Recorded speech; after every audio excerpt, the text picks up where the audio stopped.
وہ مسافر عرب کے صحرا میں اکیلا چلا جا رہا تھا۔ 8 ہجری کے زمانے میں عرب کا وہ علاقہ جہاں مکہ اور مدینہ واقع ہے بڑا ہی خوفناک صحرا ہوا کرتا تھا، جلتا اور انسانوں کا جلستا ہوا ریگزار۔ ایک تو صحرا کی اپنی صحبتیں تھی، دوسرا خطرہ رہزنوں کا تھا۔ مسافر قافلوں کی صورت سفر کیا کرتے تھے، لیکن یہ مسافر اکیلا چلا جا رہا تھا۔ وہ اعلیٰ نسل کے جنگلی گھوڑے پر سوار تھا، اس کی ذرا گھوڑے کی زین کے ساتھ بندھی ہوئی تھی، اس کے کمر سے تلوار لٹک رہی تھی اور اس کے ہاتھ میں برچی تھی۔ اس زمانے میں مردوں کا قد دراز، سینے چوڑے اور جسم گٹے ہوئے ہوتے تھے۔ یہ اکیلا مسافر بھی انہی مردوں میں سے تھا، لیکن جس انداز سے وہ گھوڑے کی پیٹھ پہ بیٹھا تھا اس سے پتہ چلتا تھا کہ وہ شاہ سوار ہے اور وہ کوئی معمولی آدمی نہیں۔ اس کے چہرے پہ خوف کا ہلکا سا بھی تاثیر نہیں تھا کہ ریزن اسے لوٹ لیں گے، اس سے اتنی اچھی نسل کا گھوڑا چھین لیں گے اور اسے پیدل سفر کرنا پڑے گا۔ لیکن اس کے چہرے پہ جو تاثر تھا وہ قدرتی نہیں تھا۔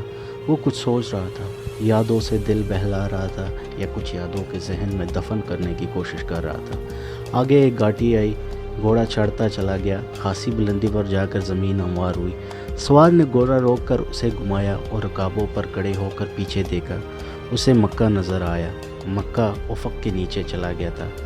ابو سلیمان، اسے جیسے آواز سنائی دی، اب پیچھے نہ دیکھو، مکہ کو ذہن سے اتار دو، تم مرد میدان ہو، اپنے آپ کو 2 حصوں میں نہ کٹنے دو، اپنے فیصلے پر قائم رہو، تمہاری منزل مدینہ ہے۔ اس نے مکہ کے سمت سے نگاہیں ہٹا لی، گھوڑے کا رخ مدینہ کی طرف کیا اور باغ کو ہلکا سا جھٹکا دیا۔ گورا اپنے سوار کے اشارے سمجھتا تھا، نپی تلی چال پڑا۔ کی عمر 43 سال تھا، لیکن وہ اپنے عمر سے جوان لگتا تھا۔ سلیمان اس کے بیٹے کا نام تھا۔ اس کے باپ کا نام الولید تھا، لیکن سوار نے خالد بن ولید کے بجائے ابو سلیمان کہلانا زیادہ پسند کیا۔ اسے معلوم نہیں تھا کہ تاریخ اسے خالد بن ولید کے نام سے یاد رکھے گی اور یہ نام اسلام کی عسکری روایت اور جذبے کا دوسرا نام بن جائے گا۔ مگر 43 برس کی عمر میں جب خالد مدینہ کی طرف جا رہا تھا، اس وقت وہ مسلمان نہیں تھا۔ چھوٹی چھوٹی جھڑپوں کے علاوہ وہ مسلمان کے خلاف 2 بڑی جنگیں، جنگ احد اور جنگ خندق لڑ چکا تھا۔ جب رسول کریم صلی اللہ علیہ وسلم پر 610 ہجری بروز سوموار پہلے وحی نازل ہوئی، اس وقت خالد کا عمر 24 سال تھی۔ اس وقت تک وہ اپنے قبیلے بنو مخزوم کے عسکری قوت کا قائد بن چکا تھا۔ بنو مخزوم کا شمار قریش کے چند ایک معزز خاندانوں میں ہوتا تھا۔ قریش کے عسکری امور اس خاندان کے سپرد تھی۔ قریش خالد کے باپ الولید کے احکام اور فیصلے مانتے تھے۔ 24 برس کی عمر میں یہ حیثیت خالد کو بھی حاصل ہو گئی تھی، مگر اس حیثیت کو ٹکرا کر خالد ابو سلیمان مدینے کو جا رہا تھا۔ کبھی وہ محسوس کرتا جیسے اس کے ذات سے کوئی قوت اسے پیچھے کو گھسیٹ رہی ہو۔ جب وہ اس قوت کا اثر کو محسوس کرتا تو اس کے گردن پیچھے کو مڑ جاتی تھی، لیکن اس کے اپنے ذات سے ایک آواز اٹھتی تھی، آگے دیکھ خالد، تو ولید کا بیٹا تو ہے لیکن وہ مر گیا ہے، اب تو سلیمان کا باپ ہے، وہ زندہ ہے۔ اس کے ذہن میں 2 نام اٹک گئے، محمد رسول اللہ صلی اللہ علیہ وسلم جو ایک نیا دین لے کر آئے تھے، اور الولید جو خالد کا باپ اور محمد صلی اللہ علیہ وسلم اور آپ صلی اللہ علیہ وسلم کے نئے دین کا بہت بڑا دشمن تھا۔ باپ یہ دشمنی ورثے کے طور پر خالد کے حوالے کر کے دنیا سے اٹھ گیا تھا۔ خالد کے گھوڑے نے پانی کے مشق پر اپنے آپ ہی رخ بدل لیا تھا۔ خالد نے ادھر دیکھا، اسے گول دائرے میں کھجوروں کا درخت اور صحرا کے جھاڑی نما درخت نظر آئے۔ گھوڑا ادھر ہی جا رہا تھا۔ نخلستان میں داخل ہو کر خالد گھوڑے سے کود گیا، امامہ اتار کر وہ پانی کے کنارے 2 زانو ہو گیا۔ اس نے پانی چلو بھر کے اپنے سر پر ڈالا اور 2-4 چھینٹے منہ پر پھینکے۔ اس کے گھوڑا پانی پی رہا تھا۔ خالد نے اس چشمے سے پانی پیا جو صرف انسانوں کے استعمال کے لیے تھا۔ یہ ایک چھوٹا سا جنگل تھا۔ خالد نے گھوڑے کی زین اتاری اور زین کے ساتھ بندھی ہوئی چھوٹے سے ایک دڑی کھول کر جھاڑی نما درختوں کے جھنڈ تلے بچائی اور لیٹ گیا۔ وہ تک گیا تھا، تھوڑی دیر کے لیے سونا چاہتا تھا، مگر اس کے ذہن میں یادوں کا جو قافلہ چل پڑا تھا وہ اسے سونے نہیں دے رہا تھا۔ اس 7 سال پہلے ایک دن یاد آیا جب اس کے عزیزوں نے محمد صلی اللہ علیہ وسلم کو قتل کرنے کا منصوبہ بنایا تھا۔ اس منصوبے میں خالد کا باپ الولید پیش تھا۔ وہ ستمبر 622 ہجری کے ایک رات تھی۔ قریش نے رسول خدا صلی اللہ علیہ وسلم کو سوتے میں قتل کرنے کے لیے ایسے آدمی چنے تھے جو انسان کے روپ میں وحشی اور درندے تھے۔ خالد قریش کے سرکردہ خاندان کا جوان تھا۔ اس وقت اس کی عمر 27 سال تھی۔ وہ حضور صلی اللہ علیہ وسلم کے قتل کی سازش میں شریک تھا، لیکن وہ قتل کے لیے جانے والوں کے گروہ میں شامل نہیں تھا۔ اس 7 سال پہلے کی وہ رات گزری ہوئی کل کی طرح یاد تھی۔ وہ اس قتل پر خوش بھی تھا اور ناخوش بھی۔ خوش اس لیے کہ اس کے اپنے قبیلے کے ہی ایک آدمی نے اس کی مذہب کو، جو بت پرستی تھی، باطل کہہ دیا اور اپنے آپ کو خدا کا پیغمبر کہہ دیا۔ ایسے دشمن کو قتل پر خوش ہونا فطری بات تھی، اور وہ ناخوش اس لیے تھا کہ وہ اپنے دشمن کو للکار کر آمنے سامنے کی لڑائی لڑنے کا قائل تھا۔ اس نے سوئے ہوئے دشمن کا قتل کرنے کا کبھی سوچا ہی نہیں تھا۔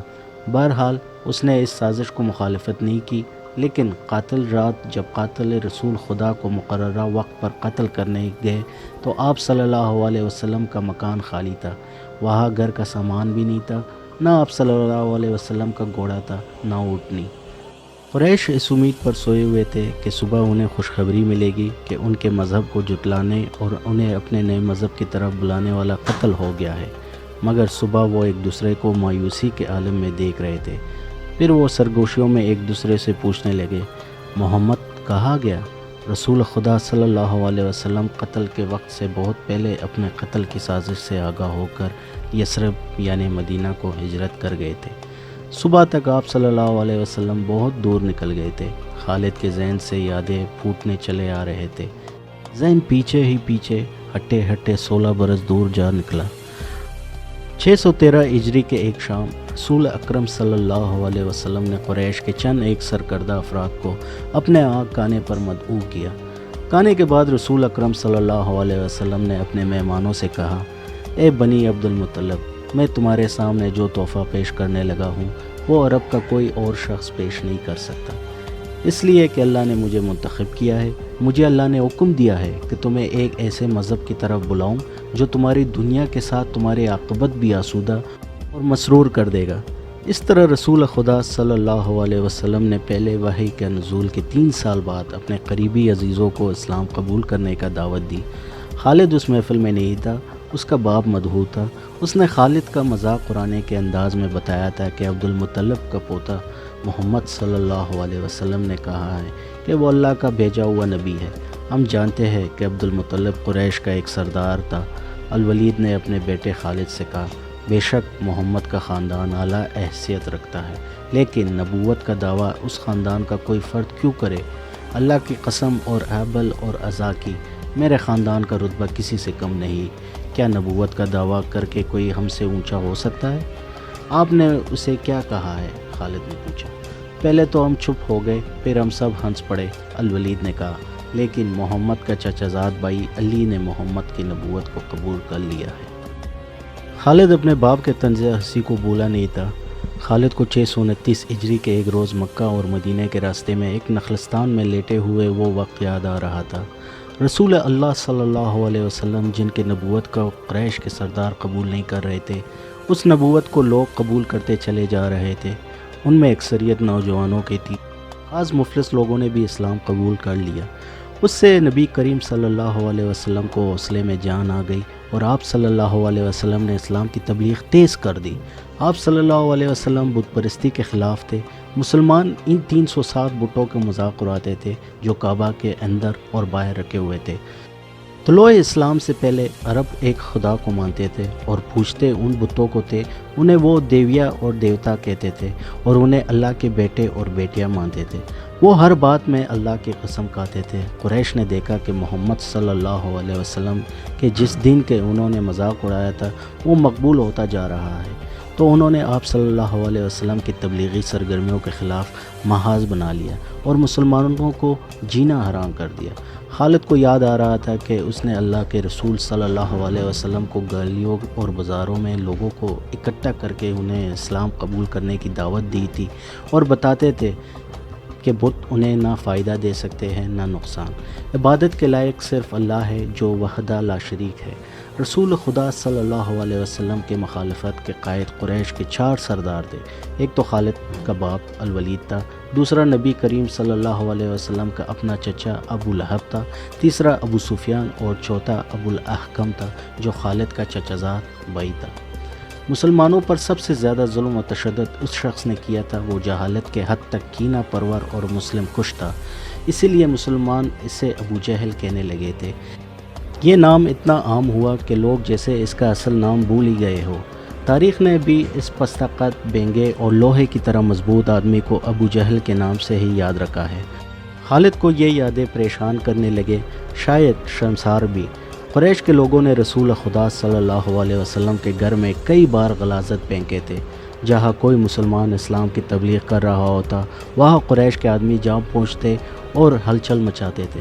بد اخلاق اور دھتکارے ہوئے آدمیوں کو رسول خدا صلی اللہ علیہ وسلم کے پریشان کرتے رہنے کا کام پر لگا دیا تھا۔ خالد کو یہ اطمینان ضرور تھا کہ اس کے باپ نے محمد صلی اللہ علیہ وسلم کے خلاف ایسی کوئی گھٹیا حرکت نہیں کی تھی۔ وہ 2 مرتبہ قریش کے 3-4 سرداروں کے ساتھ لے کر رسول خدا صلی اللہ علیہ وسلم کے چچا ابو طالب کے پاس یہ کہنے گئے تھے کہ وہ اپنے بھتیجے رسول خدا صلی اللہ علیہ وسلم کو بتوں کا توہین اور نبوت کا دعویٰ سے روکے، ورنہ وہ کسی کا ہاتھوں قتل ہو جائے گا۔ ابو طالب نے ان لوگوں کو دونوں مرتبہ ٹال دیا تھا۔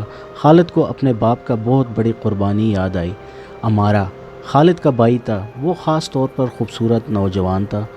خالد کا باپ الولید نے اپنے اتنے خوبصورت بیٹے عمارہ کو قریش کے 2 سرداروں کے حوالے کیا اور انہیں کہا کہ اسے محمد کے چچا ابو طالب کے پاس لے جاؤ اور اس سے کہو کہ میرا بیٹا رکھ لو اور اس کے بدلے محمد صلی اللہ علیہ وسلم ہمیں دے دو۔ خالد اپنے باپ کے اس فیصلے پر کام پھوٹا تھا، اور جب اس کا بھائی عمارہ دونوں سرداروں کے ساتھ چلا گیا تھا تو خالد تنہائی میں جا کر رویا تھا۔ ابو طالب سرداروں نے عمارہ کو رسول کریم صلی اللہ علیہ وسلم کے چچا کے آگے کر کے کہا تھا، اسے تم جانتے ہو، یہ عمارہ بن الولید ہے۔ تم یہ بھی جانتے ہوں گے کہ بنو ہاشم جس کے تم سردار ہو ابھی تک ایسا عقل مند جوان پیدا نہیں کیا، یہ ہمیشہ کے لیے تمہارے حوالے کرنے آئے ہیں۔ اسے اپنا بیٹا بنا کر رکھو گے تو یہ تمام عمر فرمان بردار رہے گا، اور اگر اسے اپنا غلام بناؤ گے تو قسم ہے اللہ کے تم پر اپنی جان بھی قربان کر دے گا۔ مگر تم اسے میرے حوالے کیوں کر رہے ہو؟ ابو طالب نے پوچھا، کیا بنو مخزوم کے ماؤں نے اپنے بیٹوں کو نیلام کرنا شروع کر دیا ہے؟ کہو اس کے کتنی قیمت چاہیے ہو، اس کے عوض ہمیں اپنا بھتیجا محمد صلی اللہ علیہ وسلم دے دو۔ قریش کے ایک سردار نے کہا، تمہارا یہ بھتیجا تمہارے رسوائی کا باعث بن گیا ہے، اس نے تمہارے آباء و اجداد کے مذہب کو رد کر دیا ہے، نیا مذہب بنا لیا ہے۔ کیا تم دیکھ نہیں رہے ہو کہ اس نے قبیلے میں آدمی کو آدمی کا دشمن بنا دیا ہے؟ تم میرے بھتیجے کو لے جا کر کیا کرو گے؟ قتل؟ قریش کے دوسرے سردار نے جواب دیا، ہم محمد صلی اللہ علیہ وسلم کو قتل کریں گے، یہ بے انصافی نہیں ہوگی؟ تم دیکھ رہے ہو کہ ہم تمہارے بھتیجے کے بدلے تمہیں اپنا بیٹا دے رہے ہیں، یہ بہت بڑی بے انصافی ہوگی۔ ابو طالب نے کہا، تم میرے بھتیجے کو قتل کرو گے اور میں تمہارے بیٹے کو پالوں گا اور اس پر خرچ کروں گا اور اسے بہت اچھی زندگی دوں گا۔ تم میرے پاس کیسے انصاف لے کر آئے ہو؟ میں تمہیں عزت سے رخصت کرتا ہوں۔ خالد نے جب اپنے بھائی کو اپنے سرداروں کے ساتھ واپس آتے دیکھا اور سرداروں سے سنا کہ ابو طالب نے یہ سودا قبول نہیں کیا تو خالد کو دلی مسرت ہوئی تھی۔ محمد صلی اللہ علیہ وسلم کا تم نے کیا بگاڑ لیا؟ ابو سلیمان، خالد کی ذات سے ایک سوال اٹھا۔ اس نے خیالوں ہی خیالوں میں سر ہلایا اور دل ہی دل میں کہا، کچھ نہیں۔ بے شک محمد صلی اللہ علیہ وسلم کا جسم طاقتور ہے، لیکن رکانہ بن عبد یزید جیسے پہلوان کو اٹھا کر پٹخنے کے لیے صرف جسمانی طاقت کافی نہیں۔ رکانہ بن عبد یزید رسول کریم صلی اللہ علیہ وسلم کا چچا تھا جس نے اسلام قبول نہیں کیا تھا۔ یہ عرب کا مانا ہوا پہلوان تھا۔ نامی گرامی پہلوان آئے جنہیں اس نے ایک ہی داؤ میں پٹخ کر اٹھنے کا قابل نہیں چھوڑا۔ وہ وحشی انسان تھا، صرف لڑنا مارنا جانتا تھا۔ خالد کو وہ وقت یاد آنے لگا جب مسلمان کو دق کرنے والے 3-4 آدمیوں نے ایک دن رکانہ پہلوان کو خوب کھلایا پلایا اور اسے کہا تھا کہ تمہارا بھتیجا محمد صلی اللہ علیہ وسلم کسی کے ہاتھ نہیں آتا، نہ اپنے تبلیغ سے باز آتا ہے، نہ کسی سے ڈرتا ہے۔ لوگ اس کے باتوں کے جادو میں آتے چلے جا رہے ہیں۔ کیا تم اسے سیدھا نہیں کر سکتے؟ کیا تم میرے ہاتھوں اس کے ہڈیاں توڑوانا چاہتے ہو؟ رکانہ نے اپنے چہرے پر مست تاثر پیدا کر کے تکبر کے لہجے میں کہا تھا، لاؤ اسے میرے مقابلے، لیکن وہ میرا نام سن کر مکہ سے بھاگ جائے گا۔ نہیں نہیں، میں اس کے ساتھ لڑنا اپنے توہین سمجھتا ہوں۔ اس نے اکسانے والے آدمیوں کی بات نہ مانی۔ وہ کسی پہلوان کو اپنے برابر سمجھتا ہی نہیں تھا۔ مسلمانوں کے دشمن خاموش ہو گئے تھے۔ لیکن سوچتے رہے کہ رسول خدا صلی اللہ علیہ وسلم کو رکانہ کے ہاتھوں گرا کر آپ صلی اللہ علیہ وسلم کا تماشا بنایا جائے۔ مکہ کے یہودی خاص طور پر رسول اکرم صلی اللہ علیہ وسلم کے دشمن تھے، لیکن وہ کھل کر میدان میں نہیں آتے تھے۔ وہ خوش تھے کہ اہل قریش آپس میں بٹ کر ایک دوسرے کے دشمن ہو گئے ہیں۔ انہیں پتہ چل گیا کہ قریش کے کچھ آدمیوں نے رکانہ پہلوان کو اکسایا ہے کہ وہ رسول خدا صلی اللہ علیہ وسلم کو کشتی کے لیے للکارے، لیکن وہ نہیں مان رہا تھا۔ ایک روز رکانہ رات کے وقت ایک گلی سے گزر رہا تھا کہ اس کے قریب ایک بڑی حسین اور جوان لڑکی گزری۔ چاندنی رات میں لڑکی نے رکانہ کو پہچان لیا اور مسکرائی۔ رکانہ وحشی تھا، وہ رک گیا اور لڑکی کا راستہ روک لیا۔ کیا تم جانتے ہو کہ عورت مرد کی طرف دیکھ کر مسکراتی ہے تو اس کا مطلب کیا ہوتا ہے؟ رکانہ پہلوان نے پوچھا۔ کون ہو تم؟ اس کا مطلب یہ ہوتا ہے کہ عورت اس مرد کو چاہتی ہے۔ اس جوان لڑکی نے جواب دیا، میں سبت بنت ارمن ہوں۔ او ارمن، یہودی کی بیٹی، رکانہ نے کہا اور لڑکی کے کندھوں پر ہاتھ رکھ کر اسے اپنے قریب کر کے بولا، کیا میرا جسم تجھے اتنا اچھا لگتا ہے اور کیا میری طاقت تمہاری طاقت نے مجھے مایوس کر دیا ہے؟ اپنے پیچھے ہٹتے ہوئے کہا، تم اپنے بھتیجے محمد سے ڈرتے ہو؟ کون کہتا ہے؟ رکانہ نے گرج کر پوچھا۔ سب کہتے ہیں، سبت نے کہا۔ پہلے محمد کو گراؤ، میں اپنا جسم تمہیں انعام میں دوں گی۔ اللہ کے بیٹوں اور بیٹیوں کی قسم، تیری بات پوری کر کے تیرے سامنے آؤں گا، رکانہ نے کہا۔ لیکن تو نے غلط سنا ہے کہ میں محمد سے ڈرتا ہوں۔ بات یہ ہے کہ میں اپنے سے کمزور کے ساتھ لڑنا اپنی توہین سمجھتا ہوں، لیکن تیری بات پوری کروں گا۔ مشہور مورخ ابن ہشام نے لکھا ہے کہ رسول اکرم صلی اللہ علیہ وسلم نے خود رکانہ پہلوان کو کشتی کے لیے للکارا تھا، لیکن دوسرے مورخ ابن الاسیر نے جو شہادت پیش کی ہے وہ صحیح ہے کہ رکانہ نے محمد صلی اللہ علیہ وسلم کو کشتی کے لیے للکارا اور اس نے کہا تھا، میرے بھائی کے بیٹے، تم بڑے دل اور بڑے جرأت والے آدمی ہو۔ میں یہ بھی جانتا ہوں کہ تم جھوٹ بولنے سے نفرت کرتے ہو، لیکن مرد کا جرأت اور صداقت کا پتہ اکاڑے میں چلتا ہے۔ آؤ میرے مقابلے میں اکاڑے میں اترو، اگر مجھے گرا لو تو میں تمہیں اللہ کا بھیجا ہوا نبی مان لوں گا، اللہ کی قسم تمہارا مذہب قبول کر لوں گا، لیکن یہ ایک بھتیجے اور چچا کی کشتی نہیں ہوگی۔ رسول خدا صلی اللہ علیہ وسلم نے رکانہ کے للکار کا جواب میں کہا، ایک بت پرست اور سچے دین کی ایک پیغمبر کی لڑائی ہوگی، تو ہار گیا تو اپنا وعدہ نہ بھول جانا۔ مکہ میں یہ خبر صحرا کے آندھی کی طرح پھیل گئی کہ رکانہ پہلوان اور محمد صلی اللہ علیہ وسلم کی کشتی ہوگی، اور جو ہار جائے گا وہ جیتنے والے کا مذہب قبول کر لے گا۔ قریش کا بچہ بچہ، مرد و زن اور یہودی ہجوم کر کے آ گئے۔ مسلمانوں کی تعداد بہت تھوڑی تھی، وہ تلواروں اور بچوں سے مسلح ہو کر آئے، کیونکہ انہیں خطرہ محسوس ہو رہا تھا کہ قریش کشتی کے بہانے بنا کر رسول خدا صلی اللہ علیہ وسلم کو قتل کر دے گا۔ عرب کا سب سے زیادہ طاقتور اور وحشی پہلوان رکانہ بن عبد یزید رسول کریم صلی اللہ علیہ وسلم کے مقابلے پر اترا۔ اس نے رسول خدا صلی اللہ علیہ وسلم پر طنزیہ نظر ڈالی اور آپ صلی اللہ علیہ وسلم مکمل خاموشی اور اطمینان سے رکانہ کے آنکھوں میں آنکھیں ڈال کر دیکھتے رہے کہ وہ بے خبری میں کوئی داؤ نہ کھیل جائے۔ رکانہ آپ صلی اللہ علیہ وسلم کے ارد گرد یوں گھوما جیسے شیر اپنے شکار کے ارد گرد گھوم گیا ہو اور اب اسے کہا جائے گا۔ ہجوم رسول اللہ صلی اللہ علیہ وسلم کا مذاق اڑا رہا تھا۔ مسلمان خاموش تھے، وہ دل ہی دل میں اللہ کو یاد کر رہے تھے۔ انہوں نے اپنے تلواروں کے دستوں پہ ہاتھ رکھی ہوئی تھی۔ پھر نہ جانے کیا ہوا، رسول اکرم صلی اللہ علیہ وسلم نے کیا داؤ کھیلا۔ ابن الاسیر کہتا ہے کہ آپ صلی اللہ علیہ وسلم نے رکانہ کو اٹھا کر زمین پر پٹخ دیا۔ رکانہ زخمی شیر کی طرح اٹھا اور غرا کر آپ صلی اللہ علیہ وسلم پر حملہ آور ہوا۔ آپ صلی اللہ علیہ وسلم نے پھر وہی داؤ کھیلا اور اسے پٹخ دیا۔ وہ اٹھا تو آپ صلی اللہ علیہ وسلم نے اسے تیسری بار پٹخا۔ باہری برکم جسم 3 بار پٹخا گیا تو کشتی جاری رکھنے کے قابل نہ رہا۔ رکانہ نے سر جھکا کر اکاڑے سے نکل گیا۔ ہجوم پر سناٹا طاری ہو گیا اور مسلمان ننگی تلواریں اور برچیاں ہوا میں لہرا لہرا اور اچھال اچھال کر نعرے لگا رہے تھے، چچا رکانہ، رسول صلی اللہ علیہ وسلم نے للکار کر کہا، اپنا وعدہ پورا کر اور یہی اعلان کر کہ آج سے تو مسلمان ہے۔ رکانہ نے قبول اسلام سے صاف انکار کر دیا۔ یہ طاقت جسمانی نہیں تھی۔ خالد نے نخلستان میں لیٹے لیٹے اپنے آپ سے کہا،